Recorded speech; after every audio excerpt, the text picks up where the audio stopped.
ඒ ගමන මොකද්ද? මේ සානක මහත්තයලගේ ගෙදරද? කොහොමයි? මට කරදරයක් වුණා කිව්වට බලලා යන්න දාවේ. නෑ එහෙම කැහිල්ලක් නෑ.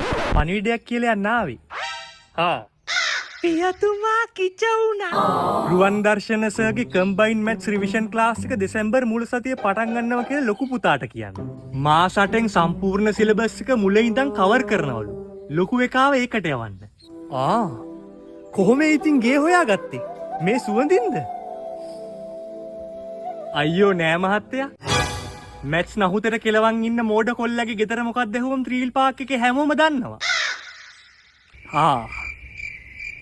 කවුද පියතුමනි ඒ? නමක් ගමක් දන්නේ නෑ. හැබැයි මනුස්සයෙක්. ඉතින් නමක් ගමක් දන්නේ නැති උන්ගෙන් පන්ති ගැන අහන්නේ මොකටද? ඔබට පඬිතුකට නෑනේ. ඌ කවුද කියලා මන් දන්නේ නේද? රුවන් සහ හොඳයි කියලා මන් දන්නවා. ඔබ බලන් ගිය ඇතුළට. කාකෂා එපා එලවන්න. උන්දෑ ඔය ශාස්ත්‍රයක් කියන්නේ. ශාස්ත්‍රයක්? ඇඹුල් ගහක ඉඳන් අමුත්තෙක් කඩන්නේ ගෙදරට කාක්කෙක් කෙනකොට.